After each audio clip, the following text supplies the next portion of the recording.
신약성경 디도스 2장 11절입니다. 모든 사람에게 구원을 주시는 하나님의 은혜가 나타나 우리를 양육하시되 경건하지 않은 것과 이 세상 정욕을 다 버리고 신중함과 어려움과 경건함으로 이 세상에 살고 복스러운 소망과 우리의 크신 하나님 구주 예수 그리스도의 영광이 나타나심을 기다리게 하셨으니 그가 우리를 대신하여 자신을 주시면 모든 불법에서 우리를 속량하시고 우리를 깨끗하게 하사 선한 일을 열심히 하는 자기 백성이 되게 하려 하심이라. 아멘. 양육하시는 하나님이라는 주제로 디도스 2장 11절에서 14절의 말씀을 통하여 하나님 우리 주시는 은혜를 나누기를 원합니다. 하나님은 자기 형상으로 사람을 창조하셨습니다. 하나님을 아버지라 그래요. 사람이 하나님으로부터 왔기 때문에 하나님을 아버지다라고 이렇게 부릅니다. 그리고 하나님의 그 형상을 속성을 사람이 고스란히 받았기 때문에 사람 또한 하나님의 속성을 닮아서 본능적으로 그렇게 평생을 살아가게 됩니다. 하나님의 속성이 사랑입니다. 자식에 대한 사랑, 그 사랑이 우리 인간에 대한, 사람에 대한 그 사랑으로 나타나고 하나님을 떠나버린, 죄로 인하여 하나님을 떠나버린 그 인간을 인간은 하나님을 버렸지만 하나님 인간을 버리지 아니하시고 다시 구원하여서 하나님의 자녀로 삼기 위하여 인류 역사를 계획하시고 예수 그리스도가 오셔서 그 죄를 다 해결하실 것을 계획하시고 그 예수님이 2000년 전에 이 세상에 인간의 몸을 입고 오셔서 죄인을 구원하시는 그 십자가의 사랑으로 인하여 하나님과 원수되었던 사람들을 하나님의 자녀로 그렇게 삼아주셨습니다. 하나님의 큰 사랑이 사랑의 속성이 사람에게 있기 때문에 사람도 자기 자식에 대해서 자녀와 자식에 대해서 무한한 사랑을 이렇게 베풀게 되죠. 그것이 완벽하지는 않지만 하나님의 속성을 닮았기 때문에 자연스러운 현상으로 나타나는 겁니다. 부모가 자식을 키우는데 아무 목적 없이 키우는 사람이 있을까요?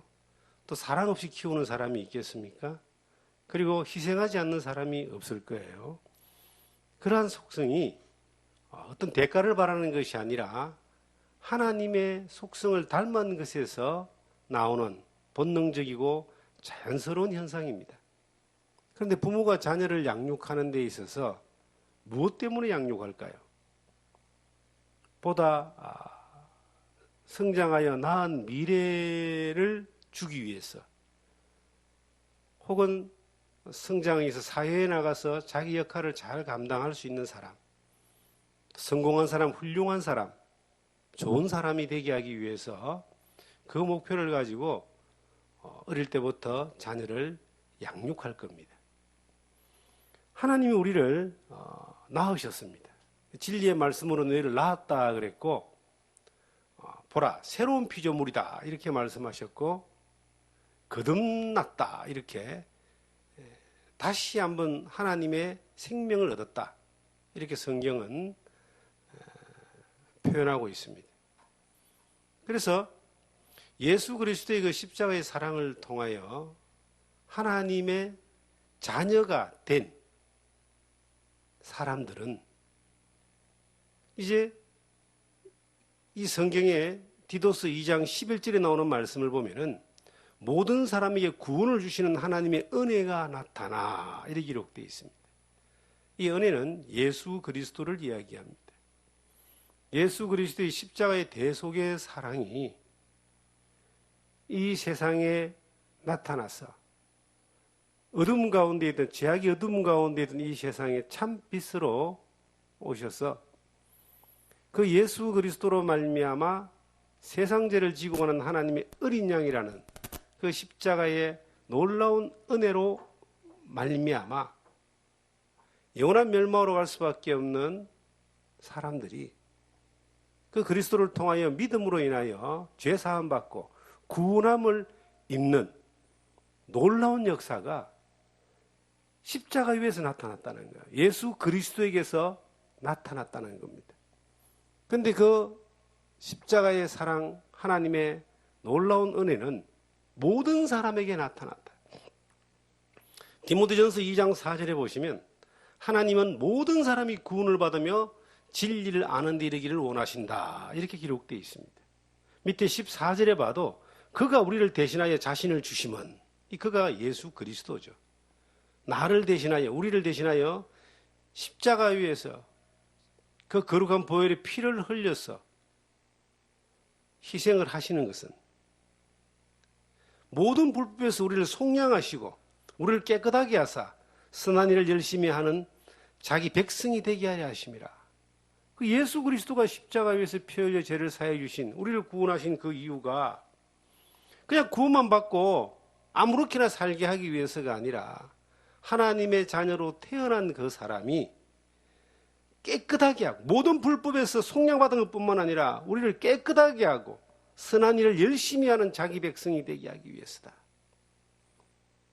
성경에 하나님 우리를 양육하신다고 12절에 기록되어 있습니다.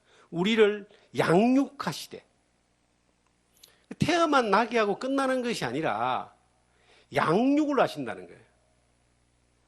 부모가 자녀를 놓고 그냥 버리는 것이 아니라 양육을 하여 성장할 때까지 관계를 맺고 보살피고 도우고 자라게 하는 그 양육을 하는 것처럼 하나님이 예수 그리스도를 통해서 속량을 받고 죄사함 받고 구원함을 받아서 하나님의 자녀가 된 사람들이 그 사람들을 그냥 내버려 두는 것이 아니라 너 이제 죄사함 받았으니까 빛 가운데 들어왔으니까 네 마음대로 살아도 돼, 이렇게 하신 말씀이 한 군데도 성경에는 없습니다.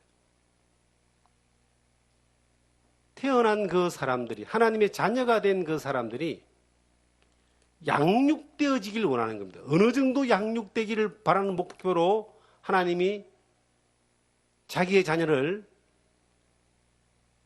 기르시느냐 하면은 이 14절에 나오는 말씀처럼 깨끗하게 하고 선한 일에 열심히 하는 자기 백성이 되게 하기까지 우리를 양육하신다, 이렇게 기록을 하고 있습니다. 예수 그리스도를 믿고 난 이후에, 그 십자가의 놀라운 사랑을 경험하고 난 이후에, 하나님의 그 사랑이 내 안에 들어오고 난 이후에 그 이전과 같은 똑같은 방식으로 똑같은 모습으로 산다면, 살고 있다면, 살아도 된다면 그건 잘못된 겁니다. 똑같은 방식으로 살 수가 없어요. 왜냐하면 멸망으로 가는 사람이 생명의 길로 옮겨졌고 사망에서 생명으로 옮겨졌고 심판받는 자리에서 영생을 얻었고 지옥 가는 자리에서 천국을 얻었고 어두운 가운데 있던 자리에서 빛 가운데로 살아가는 삶이 되었고 마귀의 권세 가운데 있다가 예수 그리스도의 권세 가운데서 자라가고 죄의 속박 가운데 고통하고 있다가 죄의 사함 가운데 해방을 누리는 삶을 사는 완전히 정반대의 삶을 살아가는 방식으로 들어갔기 때문에 똑같을 수가 없는 거예요. 마음과 생각과 행동과 모든 삶의 영역에서 하나님은 하나님의 자녀된 사람을 양육하십니다. 무엇을 목표로 해서 양육할까요? 하나님의 속성을 가장 잘 닮은 사람이 자기 자식을 기르고 교육시키고 양육하는 목적이 뭡니까? 부모가 생각하는 훌륭한 사람, 성공한 사람, 그리고 사회에서도 경쟁력을 가질 수 있는 사람이 되게 하는 것을 가지고 부모는 자녀를 양육할 겁니다. 그런 생각이 없는 사람이 없을 거예요. 하나님은 우리를 양육하시는데 어떤 목표를 두고 양육하실까요? 너희가 먹든지 마시든지 무엇을 하든지 하나님의 영광을 위해 살아 라고 말씀하셨던 말씀처럼, 고린도전서 10장 31절에 나오는 그 말씀처럼 하나님의 영광이고 하나님의 기쁨이 되는 것까지의 목표를 두고 우리 아버지 하나님은 그 자녀된 여러분과 나를 양육하십니다. 한 번도 하나님은 우리를 기르시는 일을, 양육하시는 일을 중단하시지 않았고 포기하지 않았습니다. 다만 우리가 그것을 직접적으로 가까이 인식하고 거기에 부응하는, 그 하나님의 양육하심에 부응하는 삶을 사느냐, 아니면 마치 아이들이 부모에 대하여 반항하고 엇길로 가고 자기 마음대로 하고자 하는 것처럼 하나님 양육의 손길을 거부하고 내 마음대로, 내 힘대로, 내 방식대로, 내 좋을 대로 그렇게 살아가느냐. 쉽게 말하면 순종하고 순응하느냐, 불순종하고 반항하느냐, 그 차이가 있는 겁니다. 하나님 안에서 살아오는 삶을 우리가 돌이켜보면 살아온 지나온 모든 시간들이 은혜였죠. 내가 원하는 대로 안 되어진 것이 참 대단한 은혜라고 저는 늘 고백합니다. 믿음 안에 살면서도 내가 원하는 대로 안 되어진 것이 얼마나 큰 은혜인지 모릅니다. 내가 하나님 안에서 믿음 안에 산다고 살면서도 내가 원했던 수많은 목표들은 하나님의 영광과 별로 관계가 없는 내 욕심, 내 목표, 내 연민, 내 주장, 내 자랑, 내 잘난 척, 이런 것들에 귀결되는 것들을 시간이 지나서야 알게 되는 겁니다. 하나님이 뭐가 부족해서 우리의 손을 빌려서 하나님이 영광 받겠어요? 우리의 손을 빌려서 하나님이 영광 받는 것이 아니라 하나님이 자기 영광을 위해서 우리를 만들어 가시는 거예요. 우리를 양육해 가시는 거예요. 하나님이 자기 영광에 합당한 사람들로 우리를 기르시는 겁니다. 하나님 우리의 목자라 그럽니다. 그래서 성도들은 그의 기르시는 양이라고 성경에 기록되어 있습니다. 그런데 양이 목자를 이끌고 가지는 못하는 겁니다. 양이 어떤 목표를 정해서 목자를 기쁘게 하는 게 아니에요. 오로지 목자가 목자의 기쁨과 영광을 위해서 그 양을 기르시고 보호하고 먹이시고 인도하며 그렇게 지키시는 겁니다. 우리 또한 마찬가지입니다. 우리가 뭘 해서 하나님 앞에 영광을 돌리려고 애를 많이 쓰시는데 그 애쓰는 많은 것들이 하나님의 영광보다는 자기의 영광으로 흘러가는 경우들이 많습니다. 그런데 하나님이 자기의 영광을 위해서 우리를 기르시는 자리에 내가 순응하고 순종하며 반응하면은 기르시기도 하고 만드시기도 하고 고치시기도 하고 세우시기도 하고 훈련시키기도 하고 때로는 또한 징계도 주시고 그런 과정들을 통하여 하나님이 만들어 가시는 거예요. 그래서 하나님은 성경에 토기장이라 그럽니다. 우리는 마치 토기장의 손에 있는 그 그릇과 같이, 만들어지는 그릇과 같이 그렇게 하나님 우리를 다듬어 가시는 겁니다. 우리를 하나님이 자기 자녀로 낳아주셨어요. 하나님이 우리를 그릇으로 만들어 줬어요. 그릇도 뭐 큰 그릇, 작은 그릇, 뭐 여러 가지 어떤 그릇들이 아니겠습니까? 큰 집에, 하나님의 집에, 하나님의 집에 수많은 하나님의 자녀들이 있지 않겠습니까? 그릇이 많은 것처럼. 그런데 그 만들어진 그릇, 하나님의 자녀된 그 하나님의 사람들을 향하여 하나님이 우리에게 말하고 있습니다. 너희들을 만든 목적은, 너희들이 태어난 목적은 하나님 영광을 위한 건데 그건 특별히 하나님을 위해서 뭔가 놀라운 일을 하는 것이 아니라 이 14절에 기록된 말씀을 보니까 깨끗하게 하사 선한 일을 열심히 하는, 자기를 좀 깨끗하게 하는 것이다. 양육은, 하나님 우리를 양육하시는 목적은 세상의 더러운 것들에게서 우리를 깨끗하게 하는 겁니다. 그리고 깨끗한 그릇을, 깨끗한 사람을 하나님이 자기의 선한 일을 위해서 사용하시는 거예요. 하나님 일하시는 자리에 쓰임받는 사람이 되게 하는 거예요. 그로 인하여 하나님이 기뻐하시고 영광을 받으시고 우리를 낳으신 하나님의 기쁨을 드리는 겁니다. 우리는 하나님께 쓰임받기를 바라는 그러한 간절한 열망이 있습니다. 저는 그 기도가 한 번도 바뀌어지질 않았습니다. 어느 날 주님 앞에 부름을 받고 난 이후에 이 복음을 전하고 또 말씀을 가르치고 양육하는 일들을 배워가면서 경험해가면서 나도 어리지만 훈련받아가면서 부족한 게 많고 수많은 실패도 좌절도 해봤지만 변하지 않는 기도 제목이 있습니다. 변하지 않는 방향이 있습니다. 주님 앞에 가는 그 순간까지 쓰임받는 모습으로 살기를 원합니다. 쓰임받기를 원한다고 해서 하나님이 쓰시는 게 아니에요. 쓰임받을 수 있는 사람이 될 때 하나님이 쓰시는 거예요. 쓰임받을 수 있는 사람은 뭔가 놀라운 일을 하는 사람이 아니라 준비된 사람, 자기를 깨끗하게 하는 사람입니다. 깨끗한 그릇.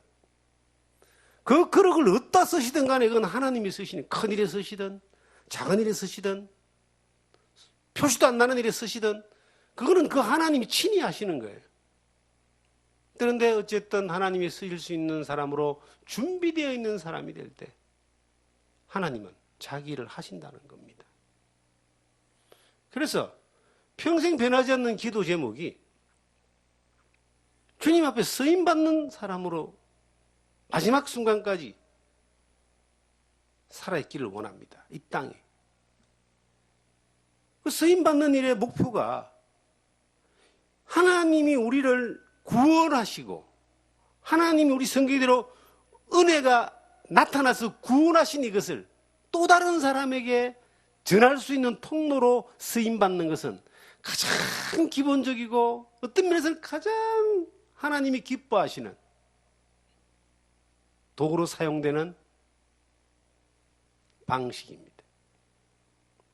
수많은 잃어진 영혼들을 향하여 내게 나타나셔서 나를 구원하신 예수 그리스도의 그 복음을 아직 이 사실을 알지 못하는 수없이 많은 사람들에게 다른 우상에 매여 있고 죄에 매여 있고 절망과 심판에 매여 있고 세상에 썩어지는 수많은 것들에 매여 있는 사람들에게, 소망 없는 사람들에게 이것을 전해주는 이 일이 하나님이 기뻐하시는, 가장 기뻐하는 일인 거예요. 시작은 그것이거든요. 영혼이 하나님의 자녀로 태어나는 겁니다.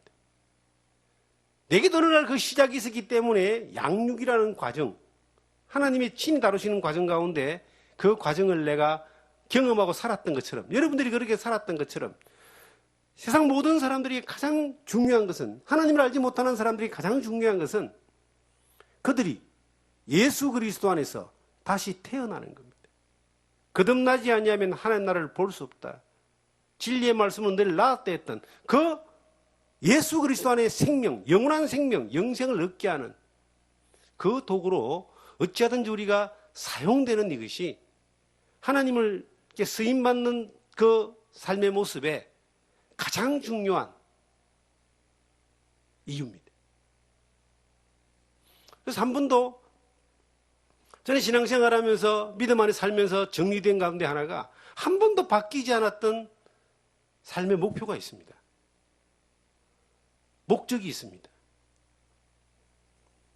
이 세상을 살면서 예수 그리스도를 닮아가는 그 삶의 여정은 우리의 생이, 심장이 멎는 그 순간까지 중단할 수 없는 일입니다. 어떤 직업적인 것은 은폐가 있지만 그리스도 안에서 하나님의 자녀로 살아가고 양육받는 것에 대해서는 그 목표치의 끝이 그리스도를 닮는 겁니다. 그 은퇴가 없어요. 그리고 그 사역의 목적은 내가 무엇을 하며 사는가에 대한 뚜렷한 목표는 한 번도 바뀌지 않았는데 조금 전에 말씀드린 대로 이뤄진 영혼을 진리 안으로 인도하는 겁니다. 복음을 전하는 겁니다. 멀리 못 가도 내 옆에 있는 사람들에게, 내게 만나지는 사람들에게, 내게 허락되어 있는 환경 가운데서 때를 얻든지 못 얻든지 그 일을 목표를 두고 살아가는 겁니다. 주님이 우리를 그렇게 되도록 양육하시는 거예요. 우리를 깨끗하게 하시고 선한 일에 쓰임받게 할 수 있는 사람에게까지 하나님 우리를 양육하시는 거예요. 우리 각자를 하나님의 방법으로 양육하시는 거예요. 그런데 어떻게 그러면 우리 양육을 받을 것인가? 지금 우리 시대에 이 대한민국에도 기독교의 큰 위기가 왔다 그럽니다. 그런데 이걸 위기로 보는 사람들이 많지만 이게 어떤 면에서 기회일 수도 있습니다. 수많은 사람들의 믿음이 하나님 앞에서 알곡인가 쭉정인가라고 하는 것을 하나님 앞에, 주님 앞에 가서 결판나는 것이 아니라 이 땅에서도 한 번, 두 번 흔들어가지고 이것을 네 자신이 믿음이 있는가, 네 자신을 시험해 보라 했던 고린도후서 13장의 말씀처럼 이걸 한번 점검해 볼 수 있는 시간들을 주는 거예요. 외부적인 어떤 그러한 공격이 있을 수 있고 내부적인 그러한 부패로 인한 붕괴가 있을 수 있고 환경적으로 우리가 시대적인 환경적으로 여러 가지 어려움들이 올 수 있습니다. 그런데 이것이 지금 현재 우리에게는 삼중고로 다 오고 있습니다. 이러할 때에 이게 한번 흔들어가지고 바른 믿음 가운데 있는가를 많은 사람들을 한번 점검하게 하는 그런 기회를 주는 거예요. 첫째는 정말로 진실로 예수님이 그렇게 진실로 너에게 이르노니 라고 하셨던 진실로 하나님 앞에서 내가 거듭난 사람인가? 진실로 내 안에 예수 그리스도의 생명이 나타나서 하나님의 자녀된 그러한 믿음 안에 있는 사람인가를 하나님이 이 과정들을 통해서 일깨워 주실 수 있다는 거예요. 두 번째가 내가 믿음 안에서 하나님으로부터 오는 정상적인 양육 가운데 성장한 사람인가? 양육은 자라게 하는 겁니다. 양육은 성장하게 하는 겁니다. 양육은 그 목표가 하나님이 기뻐하시는 데까지 자라게 하는 겁니다. 그 자람이라는 그 시간 가운데서 한 번도 하나님은 양육을 포기한 적이 없어요. 이사야서 1장 2절, 3절, 4절에 보시면 하나님 이스라엘 민족을 양육했다 그랬어요. 에베소서 5장에 보면 우리를 양육한다고 또 성경에 기록되어 있더라고 보니까. 그런데 그 양육의 목표가, 우리를 기르게 하시는 목표가 성장하게 하는 거예요. 어떻게? 그냥 온실 안에서 고이고이 이렇게 자란 이 식물들요, 바깥에 심어 놓으면은 못 살고 죽는 경우가 참 많습니다. 꽃만 살짝 피었다가 죽든지, 피도 않고 죽든지. 그런데 이 비바람 맞으면서 험하게 자란 것들은 어지간한 뭐 풍파나 자연재해가 와도 잘 안 죽고 잘 꿋꿋하게 잘 써 있는 것들을 보잖아요. 하나님 우리를 어떻게 양육하기를 원하시는가? 온실 안에서 고이고이 양육하는 것이 아니라 시편 23편의 말씀처럼 사망의 골짜기를 다니게 하시고 원수의 목전에도 있게 하시고 여러 험한 모습들을 다 경험하게 하시면서 그 사탄의 수많은 공격과 환경적인 공격과 인간적인 공격과 어떤 권력의 공격과 무엇보다도 죄의 공격과 세상의 욕심의 공격과 수많은 그런 공격 가운데서도 꿋꿋하게 시냇가에 심은 나무가 시절을 쫓아 과실을 맺은 같이 그 잎사귀가 마르지 않음 같다 했던 시편 1편의 말씀처럼 그 뿌리가 든든하고 하나님의 생명의 강가에 뿌리가 뻗어서 어떤 가뭄이 오고 풍랑이 와도 뽑히거나 흔들리거나 마르지 않고 열매를 맺을 수 있는 그러한 사람으로 하나님이 쓰시기에 하나님이 보시기에 합당한 사람, 그 열매 맺는 사람으로 자라게 하기 위해서 하나님 우리를 강하게 키우십니다. 그렇게 양육하십니다. 저는 이 사항을 보면서 지금 사람들이 참 두렵잖아요. 그 감염병으로 인하여 감염이 되는 것도 두렵고 안 좋은 소문에 휘말리는 것도 두렵고 여러 가지 어떤 위축되고 어려운 사항들, 그런 사항들이 뭐 옵니다. 뉴스를 들어보면은 정말 슬픈 뉴스들, 뭐 또 공문도 한 번씩 시에서 날라오고 뭐 점검도 한 번씩 뭐 온다 그러고 이런 어떤 사항들을 보면서 두려움이 있습니다. 옆에 돌아보고 뒤를 돌아봐도 여러 가지 어려운 사항들이 이렇게 오고 있는 거예요. 근데 이게 나쁜 것만이 아니다는 겁니다. 이것이 환경적으로 우리를 양육하시는 하나님의 방식인 거예요. 정말 그 나무가 뿌리 깊게 시냇가에 심은 나무처럼 뿌리 깊게 든든하게 어떤 상황의 열매를 맺기 위해서는 그런 사항들을 수없이 많이 경험해 보면서 부딪혀 보면서 그 환경을 통해서 든든해지는 겁니다. 자녀를 키울 때 어릴 때 좀 고생을 좀 적당하게 하고 적당한 결핍과 궁핍을 경험하게 하는 것이 이게 좀 지혜롭다 이렇게 말합니다. 저도 그렇게 동의를 합니다.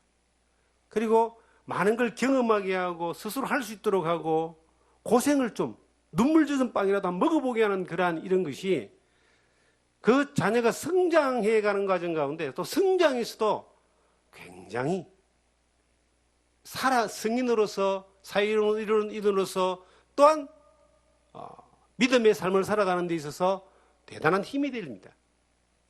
적당한 결핍과 고난이라고 하는 것은 그냥 온실에 곱게 키워서 부족함이 없이 해서 세상에 내보내는 것보다 훨씬 더 안전하고 훨씬 더 지혜로운 겁니다. 그래서 저 서양의 많은 그 귀족 가문이나 아니면 이 부자들은 그 가문을 위해서 자녀 교육을 굉장히 엄하게 혹은 어떤 시스템을 가지고 그렇게 양육을 한다 그러잖아요. 하나님 우리를 양육하실 때에 어떤 모습으로 양육하시느냐? 강한 믿음의 사람으로, 흔들리지 않는 하나님의 사람으로, 그리고 어떤 풍파와 공격도 이겨낼 수 있는 사람으로, 그런 믿음의 사람으로 양육하는 거예요. 우리 믿음 안에 살았던 수많은 사람들을 보십시오. 아브라함, 야곱, 다니엘, 모세, 수많은 믿음의 사람들의 삶의 여정을 보면은 하나님이 쓸 수밖에 없는 사람이 되기까지 얼마나 많은 훈련의 시간과 그 위험 가운데서 삶을 경험하며 양육되었는가를 우리는 알 수 있습니다. 하나님 이스라엘 민족을 광야에서 40년 살게 했다 그랬잖아요. 근데 그렇게 한 목적이 뭐냐? 신명기 8장에 2절부터 나오는 그 목적이 하나님을 경외하기 위해서고, 그리고 사람이 떡으로만 살 것이 아니고 하나님의 입에서 나오는 말씀으로 살게 하기 위해서라고 성경에 말씀했습니다. 지난주에 그 말씀을 잠깐 드린 걸로 기억됩니다. 하나님을 경외하고 하나님만 경외하는 거예요. 그리고 이 사는 삶의 방식이 내가 힘쓰고 애쓰고 노력하고 내 방식으로 사는 방식이 더 이상 안 통한다는 걸 알게 하기 위해서 광야 40년을 경험하게 했다는 거예요. 하나님이 주시는 떡으로 사는 것이 가장 안전하고 확실한 삶이라는 것을 경험하기 위해서 광야 40년을 그렇게 지나가게 했다라고 성경은 기록하고 있습니다. 환경이라고 하는 이것이 우리가 경험하는 이 환경이 한 번도 안 경험해 본 거예요. 그런데 이것이 하나님이 우리에게 허락하신, 우리를 양육하시는, 이 교회를 양육하고 우리 각자를 믿음 안에 양육하고 흔들어서 정말 알곡인지 쭉정인지를 분리하는 것뿐만 아니라 알곡된 믿음의 사람들이 믿음 안에서 더욱더 환경을 통하여 양육하여 하나님을 더욱더 경외하고 하나님이 주시는 그 양식으로 하늘의 떡으로 살아가는 그 방식을 경험하게 하기 위해서 이 환경을 하나님이 허락하고 계신다라고 그렇게 알리하십니다. 우리는 과학이 이렇게 발달하고요, 사회가 발달하다 보니까 사람들의 생각은 자기가 우리의 과학이, 기술과 문명이, 힘이 모든 걸 해결할 수 있다라고 생각하는 거예요. 그것이 무신론입니다, 여러분. 인간이 모든 걸 다 할 수 있고 신의 영역은 그냥 마음을 편안하게 하고 그냥 그 종교적인 그런 하나의 어떤 바람의 영역이라고 생각하는 이것이 무신론자에서 나오는 무신론적인 생각이에요. 공산주의가 신이 없다 그러잖아요. 유물론. 모든 것은 하나님께서 오는 것이 아니라 보여지는 물질에서 정신도 나오고 문명도 발전하고 신이 필요가 없는 거예요. 우리 사회가 지금 극단적으로 이 유물론과 살아계신 하나님에 대한 이 믿음과의 지금 보이지 않는 충돌이 일어나는 거예요. 사람들은 그걸 보면서 별로 생각을 안 할지 몰라도 저는 개인적으로 이 흘러가는 걸 보면서 생각되어진 그거예요. 이만큼 과학이 발달되어지고 문명이 발달하고 우리나라도 이만큼 경제가 성장하고 의술이 발달했기 때문에 이것이 인간의 힘과 능력으로 다 될 수 있다. 코로나 이거 잡을 수 있다. 그런데 잡혔습니까? 결국은 이것은 사람의 영역으로 되는 것이 아니라 천지를 지으신 전능하신 하나님의 능력과 영역으로 이렇게 은혜로 되어져야 되는데 사람들은 끝까지 인간의 방식과 능력으로 이것을 해결하려고 그러면서 이상하게 또 이 하나님을 믿는 교회를 하나의 핍박을 하고 은근히 이렇게 어렵게 만드는 그러한 일들이 조작되고 있습니다. 그런 일들이 어떤 면에서는 당연할 수 있습니다. 그러나 우리는 이걸 바라볼 때 하나님의 양육하시는 손길이 우리 각자 개인을 자라게 하시고 교회를 세우시고 복음의 역사를 이끌어 가시며 하나님의 섭리 손길대로 시대의 역사를 이끌어 가시는 그 하나님께서 이 과정 또한 허락하신 것이고 이 과정을 통해서 하나님의 선하신 일들이 나타나리라고 그렇게 저는 믿습니다. 사랑하는 성도 여러분, 지금 우리가 하나님이 이 상황에서 우리 각자를 양육하시는 손길을 거두었을까요? 아닙니다. 자기의 역사를 이끌어가시는 손길을 거두었을까요? 아닙니다. 지금도 그대로 진행하는 과정 가운데 있습니다. 2000년 교회 역사, 4000년 아브라함 이후의 이 믿음의 역사를 보면요, 수많은 공격과 사탄의 이 엄청난 반항과 모든 것들이 시대마다 계속 우리가 어떤 사회가 사람들이 감당하기 힘들 정도의 그러한 엄청난 일들이 이뤄왔어요. 지금 우리가 사는 이 시대는 가장 어떤 면에서는 평화롭고 안전한 시대를 살아왔습니다. 전쟁도 없고 큰 분쟁도 없고 큰 기근이나 생명을 위협할 만한 자연재해도 일어나지 않는 그러한 정말 좋은 시대를 살면서 현재 우리가 경험해보는 이 어려움이라는 것이 국가적으로, 사회적으로, 교회적으로, 개인적으로 부딪힌 것이 지금 이런 작은 일입니다. 이런 일들을 통해서 우리는 뭘 생각해야 되는가? 이 또한 하나님 우리를 양육하시는구나. 환경을 통해서, 사람을 통해서, 위정자를 통해서, 사회 분위기를 통해서 어떤 병균을 통해서 우리를 양육해 가시는 과정 가운데 우리를 더욱더 믿음 안에서 든든한 믿음으로 세우시는 하나님의 손길이다. 그렇게 받아들입니다. 무엇보다도 하나님이 무엇을 통해서 우리를 양육하시느냐? 아무리 강조해도 지나치지 않는 것, 하나님의 말씀입니다. 저는 말씀을 가까이 하는 사람들은 복이 있습니다. 주의 말씀은 내 발의 등이요 내 길의 빛이니이다 라고 했던 그 말씀처럼, 시편 119편의 말씀처럼 하나님의 말씀이 우리를 양육하시는 거예요. 어떻게? 여러분, 말씀을 계속 묵상하고 말씀을 계속 보고 말씀을 계속 사모하면은 말씀하신 분을 닮아가게 되어 있습니다. 요즘 우리나라에 그 TV만 틀면은 거의 대부분 프로그램에서 나오는, 방송사에서 나오는 열풍이 있습니다. 트로트 열풍이라고. 그런데요, 트로트를 자꾸 이렇게 본다고 보세요. 그러면 나중에 어떻게 되는 줄 아세요? 나도 모르게 트로트를 부르고 있는 거예요. 막 틀면은 그 방송, 그런 열풍들, 그런 내용들이 막 나오니까 인기 있게, 재밌게 막 잘 만들잖아요. 자꾸 보고, 자꾸 이렇게 끌려가다 보면 나도 모르게 거기에 입에서 트로트 노랫가락이 흥얼거리고 생각하게 되고 그렇게 닮아가게 되는 거예요. 그런데 하나님 말씀을 계속 묵상하고 사모하고 읽고 외우면 어떤 일이 벌어지는가?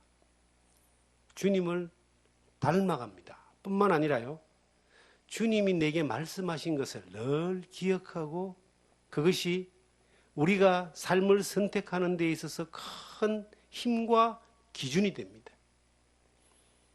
성경의 이 디도서 2장 12절에 보시면 이런 말씀이 있습니다. 어떻게, 왜, 무엇 때문에 양육하시는가를 구체적으로 말씀하고 있는데, 우리를 양육하시되 경건하지 않은 것과 이 세상의 정욕을 다 버리고 신중함과 어려움과 경건함으로 이 세상에 살고, 이게 양육하는 과정의 목적입니다. 뭔가를 버리라 그러잖아요. 계속 하나님의 말씀을 양육하고 주님의 말씀을 들으면요, 뭘 버리게 되느냐 하면은 세상 정욕을 버리게 됩니다. 경건하지 않는 것들을 버리게 됩니다. 경건하지 않는 것, 반대로 하면 속된 것, 세상적인 것을 이야기합니다. 세상적인 것을 버리게 되고 세상 정욕을 버린다는 거예요. 요한일서 2장에 나오는 말씀처럼 이 세상과 이 세상에 있는 것들을 사랑하지 마라. 이 세상에 있는 것들은 육신의 정욕과 안목의 정욕과 이생의 자랑이니 하나님께로 난 것이 아니라고 그렇게 말씀하고 있습니다. 이 세상에 있는 것들을 사랑하지 마라. 버리라 이 말이에요. 하나님 말씀을 계속 가까이 대하면은, 가까이 읽으면, 그 말씀으로 양육받으면은 이 세상의 정욕적인 것들을 버리게 됩니다. 속된 거란 말은, 경건치 않는 것은 속된 거, 땅에 속한 거, 세상에 있는 거, 하나님이 기뻐하지 않는 걸 속된 거라 그래요. 이 경건치 않는 것들을 다 버리게 되어 있습니다. 예수를 믿는다라고 하는 것이 주님 안에서 내 영혼이 구원받고 천국 가는 것만으로 끝나는 것이 아닙니다. 내가 이 땅에 살아가면서 그 하나님으로부터 그리스도를 닮아가는 과정 가운데 양육되어지는 성장이 반드시 필수적으로 있는 거예요. 그 성장하는 양육 과정 가운데 말씀이 나를 양육하는데요, 그냥 말씀을 듣고 읽고 그냥 흘러보내는 것이 아니라 그 말씀을 따라 내가 계속 사모하고 선택해 가면은 세상에 있는 것들, 경건치 않는 것들, 세상적인 것들을 버리게 되어 있습니다. 그런데 이상하게도 많은 사람들은 세상의 것들을 자꾸 채우려고 하고 있어요. 예수를 잘 믿는 것이, 예수를 잘 믿으면 내가 남들보다 더 높아지고 성공하고 부자되고 화려하게 인기 있게 더 올라가고 많은 걸 가지는 것들이 목적인 사람이 있습니다.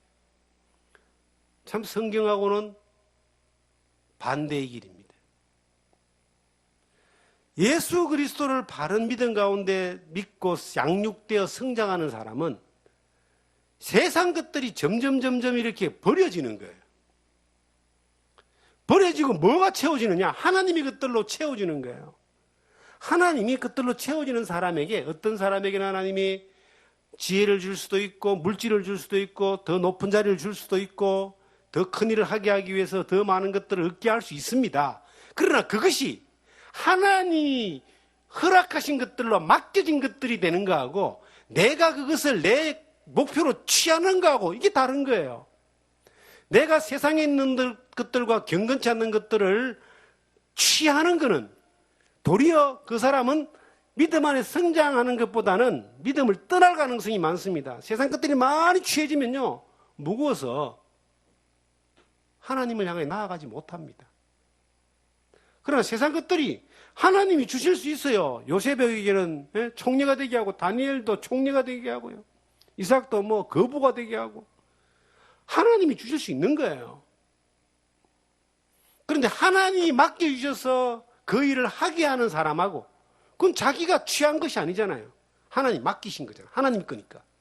그런데 내가 내 걸 취하는 거하고 다른 거예요. 온통 사람들의 생각이 욕심에 꽉 차가지고 하나님이 바라보시는, 하나님이 기뻐하시는, 하나님이 원하시는 것이 아니라 오직 내 거 많이 취하려고 하는 이것이 하나님이 향하여 기도하는 제목이 되고 믿음의 목표가 되고 목적이 된다면 하나님이 얼마나 마음 아프시겠어요. 낳기는 제대로 낳아놨는데 크기는 잘못 크는 것과 같은 거예요. 그게 이 세상 것들을 취하기 위해서 우리가 믿음의 삶을 살아간다면 그것은 이 세상에 잠깐 있다가 사라지는 썩어지는 저 세상과 또한 그 사탄의 악의 무리의 방식과 뭐가 다릅니까? 하나님이 우리에게 주시는 것을 맡을 수는 있지만 내가 세상의 것들을 취하는 것이 목표가 되면 반드시 하나님에게서 멀어집니다. 양육되어지지 않습니다. 하나님이 그 사람을 깨끗하게 쓸 수가 없어요. 그 뒤에 나오는 말씀이 신중함과 의로움과 경건함으로 이 세상에 살고 신중함과 의로움과 경건함으로 의로운 하나님의 의로움이 나타나고 그 경건함 깨끗함을 통하여 하나님의 기쁨이 되는 삶을 사는 이것이 우리를 양육하시는 주님의 목적입니다. 하나님이 그걸 우리에게 원하시는 거예요. 그렇게 살고 싶어요. 이 세상에서 아무것도 가지지 못하고 도리어 많은 걸 잃어버리고 이용당하고 뒤통수 맞고 고난당하고 공격당한다 할지라도 하나님 앞에서 신중함과 의로움과 경건함을 누리면서 살 수 있다면, 살고 있다면 주님이 양육해 나가시는, 기르시는 가운데 가장 좋은 자리에 있는 겁니다. 그렇게 머물러 있으면요, 하나님이 그 사람 쓰셔요. 어떤 모습으로 쓰시는지는 하나님 편에 있는 거지만 하나님이 그 사람을 통해서 하나님의 기쁨과 영광을 위해서 반드시 사용하십니다. 그렇게 사용되는 여러분과 제가 되고 이 교회가 되기를 주님의 이름으로 축원합니다.